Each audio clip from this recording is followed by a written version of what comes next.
ಬಹಳ ಮೇಟಿಯವರು ಅವರ ಪ್ರಯತ್ನ ಪಾಪ ಆಗ್ಲೇಬೇಕು ಮೆಡಿಕಲ್ ಕಾಲೇಜು ಅಂತ ಹೇಳಿ ಇಲ್ಲಿ ಅವರು ಛಲ ಮಾಡಿದ್ರು.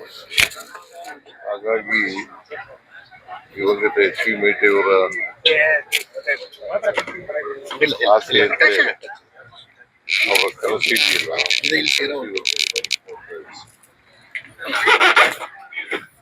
ಕೃಷ್ಣ ಮೇಲ್ದಂಡ ಯೋಜನೆ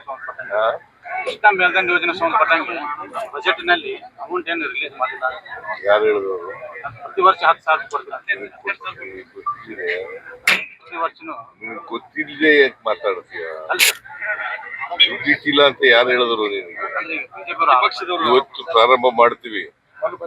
ಸಂತ್ರಸ್ತರಿಗೆ ಯಾರು ಜೀವನ ಕಳ್ಕೊಂಡಿದ್ದಾರೆ ಅವ್ರಿಗೆ ಚೆಕ್ ಕೊಡೋದ್ರ ಮೂಲಕ ಪ್ರಾರಂಭ ಮಾಡ್ತೀವಿ. ಅವ್ರು ಎಷ್ಟು ಜನ ಬರ್ತಾರ ಅಷ್ಟು ಜನಕ್ಕೆ 3 ವರ್ಷದಲ್ಲಿ ಮಾಡ್ತೀವಿ.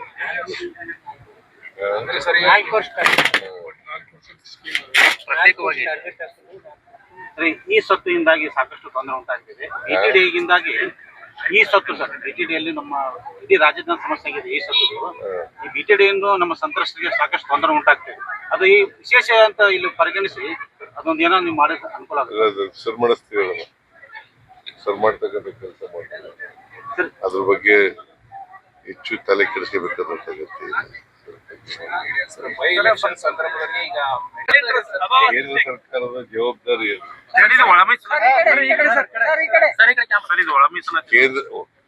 ಕೇಂದ್ರ ಸರ್ಕಾರದ ಜವಾಬ್ದಾರಿ. ಸಿಲಿಂಡರ್ ಕೊಡಬೇಕಾಗಿರೋರು ಯಾರಪ್ಪ? ಸೆಂಟ್ರಲ್ ಅಲ್ವಾ? ಸ್ಟೇಟ್ ಗೌರ್ಮೆಂಟ್ ಅವ್ರು ಕೊಟ್ರೆ ನಾವು ವಿತರಣೆ ಮಾಡ್ತೀವಿ. ನಾವು ಮಾಡಿದೀವಿ ಮೀಟಿಂಗ್, 2 ಮೀಟಿಂಗ್ಗಳು ಮಾಡಿದೀವಿ. ನಮ್ಮ ಫುಡ್ ಮಿನಿಸ್ಟರ್ 2 ಮೀಟಿಂಗ್ ಬರೆದಿದ್ದಾರೆ. ನಾನು ಪತ್ರನೂ ಬರೆದಿದ್ದೀನಿ ಕನ್ಸರ್ನ್ ಮಿನಿಸ್ಟರ್ಗೆ. ಈ ಅಭಾವ ಆಗ್ಬಾರ್ದಾಗ ನೋಡ್ಕೊಳ್ಳಿ ಅಂತ ಕಡೆ ಹೆಚ್ಚು ಗಮನ ಕೊಡಬೇಕು ಅಂತ ಬಂದಿದ್ದೀನಿ.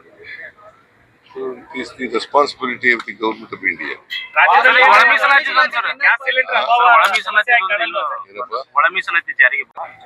ಛತ್ರಪತಿ ಶಿವಾಜಿ ಮಹಾರಾಜರು ಮತ್ತು ಬಸವಣ್ಣವರ ಮೂರ್ತಿಗೆ ತಲಾ 40 ಲಕ್ಷ ರೂಪಾಯಿಗಳನ್ನ ಬಿಡುಗಡೆ ಮಾಡೋದಕ್ಕೆ ಸೂಚನೆ ಕೊಟ್ಟಿದ್ದು ಸಾಮಾಜಿಕ ಜಾಲತಾಣದಲ್ಲಿ ಮಾತಾಡ್ತಾ ಇದ್ದಾರೆ. ಅದಕ್ಕೆ ಇದು ಕೇವಲ ಚುನಾವಣಾ ಗಿಮಿಕ್ ಅನ್ನೋದು ಬಿಜೆಪಿಗರ ಆರೋಪ. ಹಾಗಾಗಿ ಅವ್ರು ಯಾಕೆ ಮೆಡಿಕಲ್ ಕಾಲೇಜ್ ಮಾಡಲಿಲ್ಲ? ಗಿಮಿಕ್ ಅಂತ ಇದ್ದಾರಲ್ಲ, 4 ವರ್ಷ ಸರ್ಕಾರದಲ್ಲಿ ಇದ್ದಾರಲ್ಲ, ಅವ್ರು ಯಾಕೆ ಮೆಡಿಕಲ್ ಕಾಲೇಜ್ ಮಾಡಲಿಲ್ಲ? ಗಿಮಿಕ್ ಹೆಂಗಾಗುತ್ತೆ? ಈಗಾಗಲೇ ಟೆಂಡರ್ ಕರೆದಿದ್ದೀವಿ, ಏಜೆನ್ಸಿ ಫಿಕ್ಸ್ ಆಗದೆ, ಕೆಲಸ ಪ್ರಾರಂಭ ಆಗ್ಬೇಕು ಅಷ್ಟೇ. ಅದಕ್ಕೆ ಇವತ್ತು ಅಡಿಗಲ್ ಆಗ್ತಾ ಇದ್ದೀವಿ.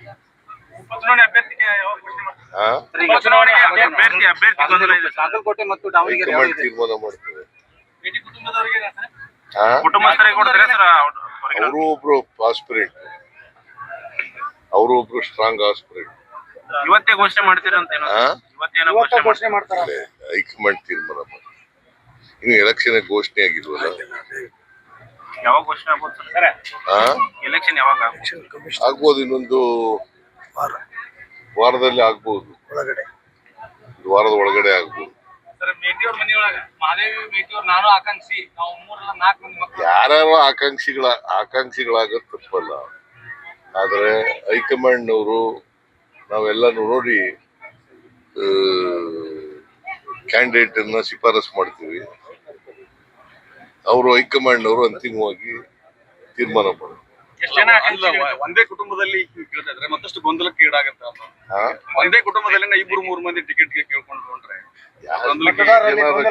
ಒಬ್ಬರಿಗೆ ಕೊಡೋದು ಟಿಕೆಟ್. ಹೈಕಮಾಂಡ್ನವರು ಒಬ್ಬರಿಗೆ ತೀರ್ಮಾನ ಮಾಡೋದು.